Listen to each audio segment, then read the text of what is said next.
नमस्कार संजीव जी। स्वतंत्र पर आपका बहुत बहुत स्वागत है।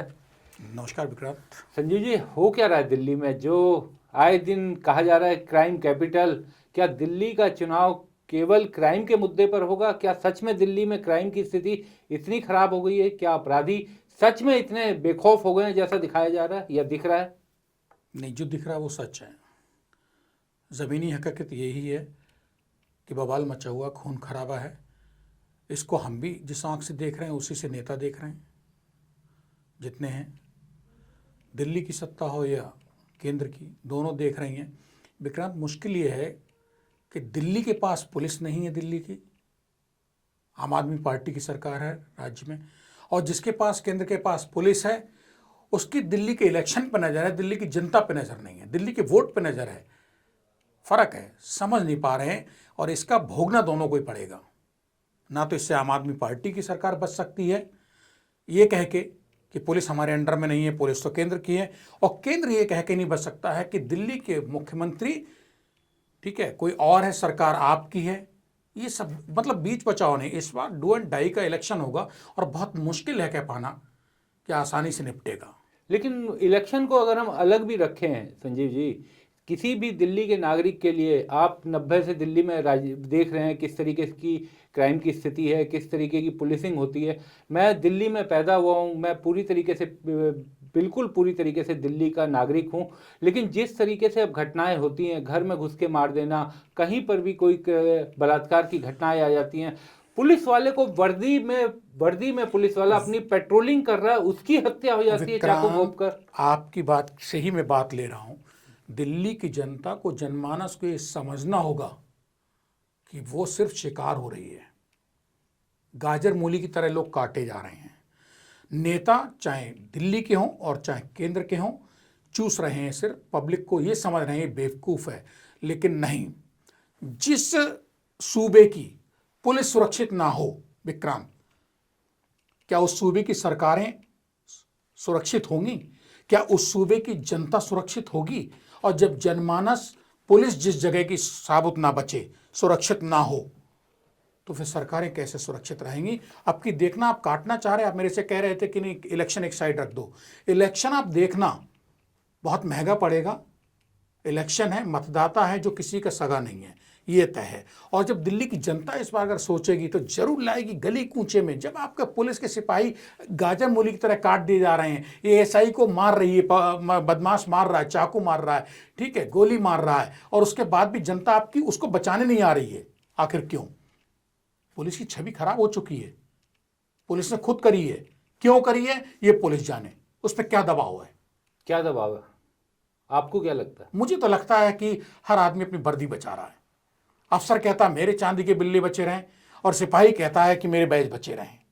जनाब को सैल्यूट करो, जो मर रहा है उसको मरने दो, और जो बचा हुआ है वो अपनी किस्मत से बचा हुआ है दिल्ली में। लेकिन संजय जी, जो दिल्ली की पुलिस थी, कहा जाता था कि देश की बेस्ट पुलिस फोर्स है, एकदम प्रोफेशनल एलिट पुलिस फोर्स है, तो ये स्कॉटलैंड हाँ स्कॉटलैंड स्टाइल पे काम करने वाली पुलिस कहलाती थी। हाँ। भट्टा बैठ गया है इसमें। मैं और विक्रांत आप कुछ नहीं कह रहे हैं, आए दिन सब कुछ सामने है, खुली किताब की तरह। सवाल ये कि आंखें को मूंद ली हैं जिसकी पुलिस है।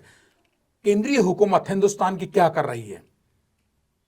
अरविंद केजरीवाल तो रोज कहते हैं कि दिल्ली के उपराज्यपाल, अरविंद केजरीवाल बेचारे खुद ही जेल काट के आए, उन्हें कटवा दी गई, वो क्या कहेंगे बेचारे, ये बताओ। वो तो बेचारे इसलिए कह रहा हूं कि सच में हिंदुस्तान इतना बड़ा है, उसके किसी सूबे में एक ऐसा मुख्यमंत्री होगा सूबे का या अपूर्व मुख्यमंत्री जो बेचारे की श्रेणी में है। सरकार उसकी है, बहुमत उसका विधानसभा में, लेकिन वो है कहीं नहीं।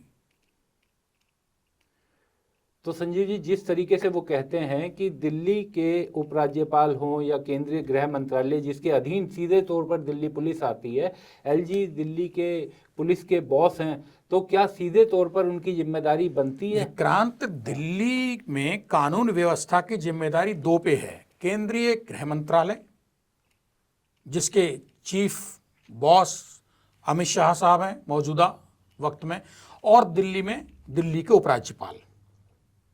दिल्ली सरकार को कतई इसमें मत लाइए। मैं ये नहीं कह रहा हूं ना मैं दिल्ली सरकार का फेवर कर रहा हूं ना मैं केंद्र सरकार का विरोध कर रहा हूं, क्योंकि ये नेताओं का काम है, इसके पलड़े में बैठे उसमें पड़ ले। हम वजन देख के नहीं घूम रहे हैं, हम ये कह रहे हैं जनता कट रही है, पुलिस कट रही है, आप जनता को भी सुरक्षित कर लो और अपनी पुलिस को भी बचाओ। लेकिन सवाल ये कि बचे कैसे, आप बच क्यों नहीं रही है? आप कोई सवाल करें उससे पहले मैं बताना चाहता हूं, जनमानस दिल्ली का उसको सुनना चाहिए, ये बात समझनी चाहिए, क्यों नहीं बच रही है, कहां राजनीति है। केंद्र सरकार कहती है कि अगर मैं पुलिस को दिल्ली की जनता की हिफाजत में लगा दूं तो फिर तो बल्ले बल्ले अरविंद केजरीवाल और जो स्टेट की गवर्नमेंट है उसकी हो जाएगी। श्रेय तो सरकार को मिलेगा ना, केंद्र सरकार को, क्योंकि सबको पता है। नहीं, ये सोच गलत है। अच्छा, आपकी जब मंशा गलत हो जाए, देखिए जहां जनता और वोट जनमानस लड्डू की तरह दिखाई देने लगे ना तो उसका दुरुपयोग होता है। और दिल्ली की जनता जो है ना वो लड्डू ही नजर आ रही है कि जब मौका लगेगा तो बच्चा छीन के भाग जाएगा, खा लेगा, और वो टाइम इलेक्शन का होता है। लेकिन नहीं, अब तो पुलिस भी निशाने पे है। बचाओ, आप जनमानस को ना बचाओ, अपनी पुलिस को बचाओ, शर्म आनी चाहिए आपको। और आप अगर आगे भी बातचीत हम लोग जारी रखेंगे, सबसे बड़ी बात ये विक्रांत ये है कि पुलिस आके सुरक्षित क्यों नहीं है, दिल्ली सुरक्षित क्यों नहीं है, सब जानना चाहते हैं। सब जानना चाहते हैं। वजह बताता हूं। दिल्ली में पुलिस कमिश्नर सिस्टम लगा है सन 1978 में जी, जुलाई में। पहले पुलिस कमिश्नर बने थे JN चतुर्वेदी साहब, बड़े सज्जन आदमी थे, यूपी कैडर के अधिकारी थे, बन गए। और उसके बाद से संजय अरोड़ा साहब 25वें पुलिस कमिश्नर हैं। ठीक, सवाल यह है कि पुलिस तितर बितर कैसे हो गई है। अगर आप इस बात पे ध्यान दें कि सन 2014 से जब से मोदी सरकार देश में आई है केंद्र में, तब से बेशक भारत की राजधानी दिल्ली में कोई आपराधिक मतलब कोई आतंकी घटना नहीं हुई है। बिल्कुल, ये बहुत बड़ा श्रेय है कि दिल्ली में ये बहुत बड़ा श्रेय है। जिस दिल्ली में 6 महीने पे 1 bomb blast, 2 bomb blast, serial bomb blast सब चलता था, मैं मानूंगा। लेकिन 2014 के बाद से जनता कटनी शुरू हो गई है। क्यों? शीला दीक्षित हटी, अरविंद केजरीवाल ने सत्ता ली, उसके बाद कुत्ते बिल्ली की लड़ाई शुरू हो गई केंद्र में और दिल्ली सरकार में। क्यों? वजह पुलिस। वो कहता है मेरी पुलिस है, मैं तुझे कैसे दे दूं। दिल्ली गवर्नमेंट कहती है मेरे पास पुलिस ही नहीं है, मैं कैसे तुम्हें सुरक्षित करूं। तो सवाल ये है कि जनता किसके भरोसे पे है। वोट तो बीजेपी भी ले रही है, सेंट्रल भी ले रही है दिल्ली की जनता से, और वोट आम आदमी पार्टी भी ले रही है, केजरीवाल भी ले रहे हैं वोट। तो भैया वो लावारिस क्यों छोड़ दिए तुमने? पहला एक आता है कि दिल्ली पुलिस कमजोर कैसे। मुझे लगता है कि दिल्ली पुलिस में जो इंटरनल पॉलिटिक्स है केंद्र और दिल्ली के बीच की, अच्छा, पुलिस के अंदर भी अंदर क्या है, देखो मजे की बात, पब्लिक नहीं समझती इस चीज को। दिल्ली पुलिस में दिल्ली का कमिश्नर उसे लगाया जाना चाहिए जो दिल्ली को देखा हो, जिसने, हाँ बिल्कुल, जिसने दिल्ली में अब DCP रहे हो, बाकी अलग-अलग पोस्ट पे ACP, जब IPS की शुरुआत, IPS की ट्रेनिंग, हाँ, ACP की ट्रेनिंग, IPS बनने के बाद एज ACP ट्रेनिंग करता है दिल्ली के किसी थाने में। हाँ, तो उस ACP को जब वो स्पेशल कमिश्नर दिल्ली का बनता है 30 साल की नौकरी तो के बाद, पूरी दिल्ली को जानता तो है। उसको पता है कि चांदनी चौक की फलाना जो है किस जगह गली है, वहां का ज्योग्राफिया क्या है, वहां मंगोलपुरी में किस टाइप का क्राइम होता है, और ग्रेटर कैलाश में पॉश एरिया में किस टाइप का क्राइम। अब हो क्या रहा है, सन 1984 की बात है, 1984-85 में 6 महीने के लिए महाराष्ट्र कैडर के एक IPS थे, SS जोग, सूर्यकांत जोग, 1953 बैच का IPS। ये परिपाटी कहां से खराब हुई है? 84-85 6 महीने के लिए SS जोग को पता नहीं उस वक्त की हुकूमत ने कितना काबिल समझ के दिल्ली दे दी लाके। अब मुझे ये बताओ, महाराष्ट्र कैडर का आदमी जो महाराष्ट्र में पला बड़ा पैदा हुआ, वो दिल्ली में आके क्या करेगा? बिल्कुल, दिल्ली को जानते ही नहीं है वो। लेकिन उस टाइम पब्लिक इतनी नहीं थी, क्राइम इतना नहीं था। जोग साहब अपने 6 महीने काट गए दिल्ली से, परिपाटी वहां से शुरू हुई। उसके बाद आता है दूसरा नंबर अजय राज शर्मा साहब का। अजय राज शर्मा जब आए तो बीजेपी की गवर्नमेंट केंद्र में थी, दिल्ली में शीला दीक्षित की सरकार हुआ करती थी।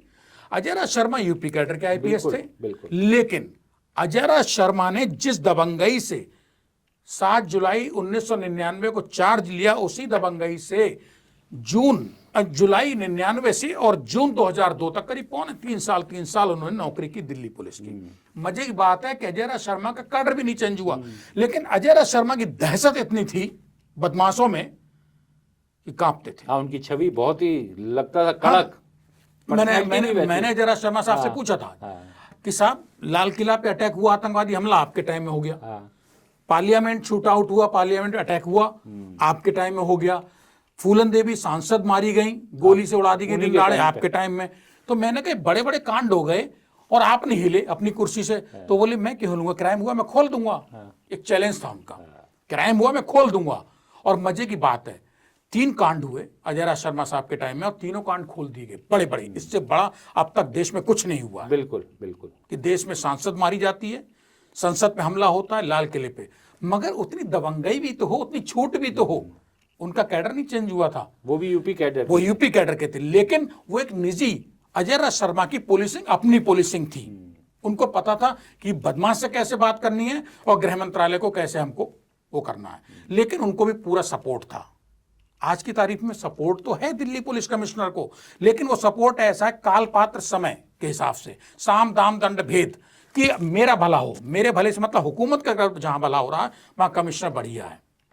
अब आप ये भी नहीं कह सकते कि सब बाहर के आए हुए कमिश्नर दिल्ली में गलत हैं। अगर अजय राज शर्मा और सूर्यकांत जोग साहब को, एसएस जोग साहब को देखा जाए। लेकिन इसके बाद परिपाटी शुरू हुई कि एसएन श्रीवास्तव जब दंगे हो रहे थे उत्तर पूर्वी दिल्ली में, जी जी, ठीक है, फरवरी मार्च में, हाँ, उन दंगों में रातों रात हेलीकॉप्टर से लैंड कराए गए। एसएन श्रीवास्तव थे केंद्रीय रिजर्व पुलिस बल में, स्पेशल डायरेक्टर थे, वहां से लाए गए।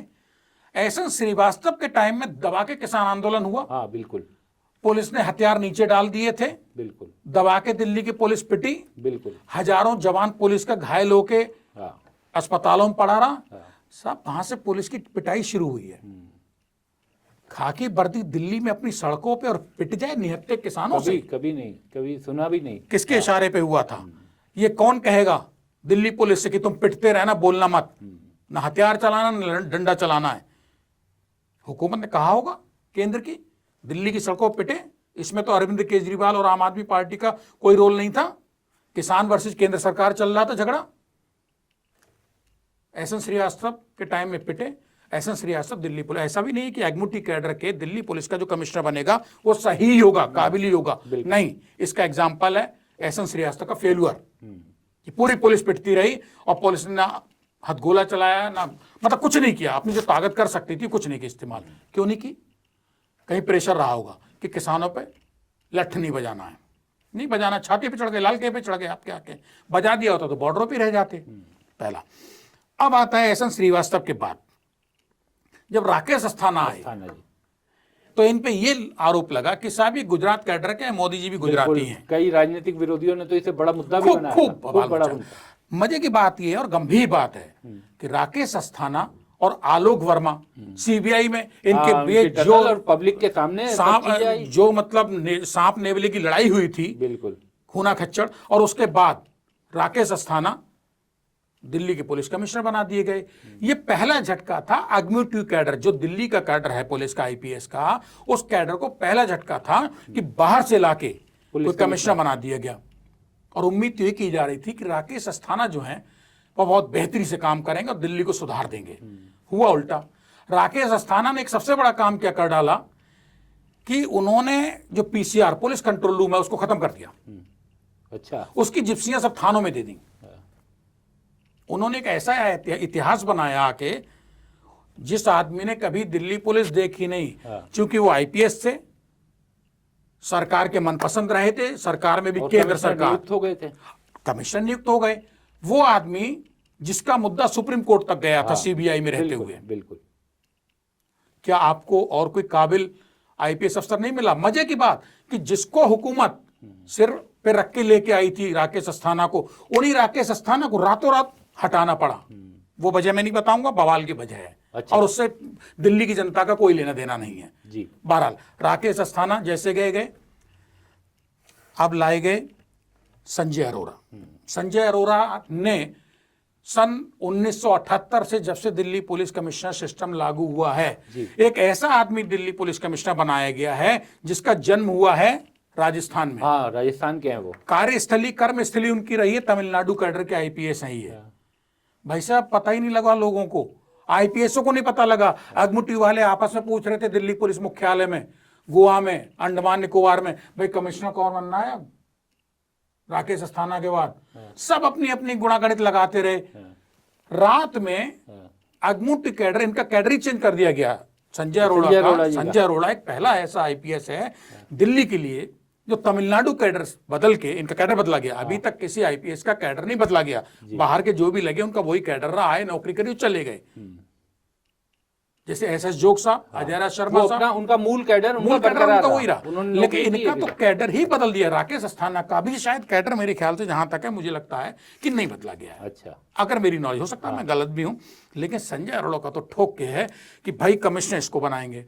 तो इन्होंने पूरी नौकरी की अपनी तमिलनाडु में और वहां से सीधा दिल्ली पुलिस कमिश्नर। आप सोचिए, जो आदमी अपनी 30 साल की नौकरी, 35 साल की, 36 साल की नौकरी लगभग वो करता है तमिलनाडु की गलियों में पुलिस की, वो आदमी दिल्ली की मंगोलपुरी, जहांगीरपुरी, त्रिलोकपुरी, कल्याणपुरी, ग्रेटर कैलाश क्या जानेगा। मैं कहता हूं संजय अरोड़ा साहब को उतार दो सड़क पे, अगर ड्राइवर मत दो और वो कहीं गाड़ी ले जा सके अपने आप। वो आदमी दिल्ली की कानून व्यवस्था संभालना भाई साहब, तो उसके हवलदार सिपाही नहीं कटेंगे, पब्लिक दिन में नहीं मारी जाएगी, शूट आउट नहीं होंगे, तो क्या होगा। आप बता दीजिए कितने साल से एनकाउंटर दिल्ली में नहीं हुआ है। हाँ, स्पेशल सेल और क्राइम ब्रांच जो एकदम स्पेशलाइज्ड यूनिट थी, अब वो एकदम लगता है कि कहीं सोई हुई है। अभी शालिनी सिंह जो पुलिस महानिदेशक हैं पुडुचेरी, ठीक, आईपीएस हैं, उन्होंने 96 बैच की आईपीएस हैं, तमिलनाडु कैडर उनका भी चेंज हुआ, लेकिन उनके हस्बैंड जो थे अगमुटी कैडर के, उनके टाइम में एनकाउंटर हुआ, वो भी दिल्ली पुलिस ने, क्राइम ब्रांच ने जाके हरियाणा में किया था, ठीक। लेकिन दिल्ली की सरजमी पे मुझे नहीं लगता बहुत जल्दी ऐसा एनकाउंटर, स्पेशल सेल ने किया था एक एनकाउंटर, डीसीपी पीएस कुशवाहा हुआ करते थे। नहीं, अभी छतरपुर में 3 मारे थे, 3 मारे थे अभी। लेकिन जो जहां मुझे याद है कि जैसे ये अपने कांस्टेबल किरण पाल को चाकू गोदा, तब गोविंदपुरी वाला, आप देखिए, मतलब तुम्हारा खून खून, हमारा खून खून, तुम्हारा खून पानी। मतलब जनता अगर मर रही है तो पुलिस को कोई फर्क नहीं पड़ रहा दिल्ली की, लेकिन अपना सिपाही मरा तो 18 घंटे के अंदर आपने वो मार लिया, एनकाउंटर कर दिया उसका। तो सवाल यह है कि आप फर्क की खाई तो खुद खोद रहे हैं। लूट हो जाती है, मर्डर, लूट चलिए मान लिया बहुत ज्यादा है, लेकिन मर्डर हो रहे हैं, प्लांट मर्डर हो रहे हैं, सिंडिकेट क्राइम फैल रहा है। तो संजीव जी, क्या ये पूरा जो कमिश्नर की पोस्टिंग है, देखिए, क्या ये सीधा पॉलिटिकल कारण ही होता है? क्योंकि इसका सीधा असर नहीं पड़ेगा आपका जो दिल्ली एजीएमयूटी कैडर है, उसके अफसर भी तो सोचते होंगे कि हम कमिश्नर कब बनेंगे। फिर विक्रांत वही बात आती है ना कि विरोध कौन करे। जनता जो है वो बेबस है दिल्ली की, ना उसकी आम आदमी पार्टी है, ना उसकी बीजेपी है, ना कांग्रेस है। वो लावारिसों की तरह दिल्ली की जनता दिल्ली की सड़कों पे घूम रही है, मैं खुल के कह रहा हूं। और ये द स्वतंत्र ही कह पा रहा है, बाकी जितने बड़े बड़े मीडिया संस्थान हैं सबको विज्ञापन चाहिए, वो नहीं कह पाएंगे।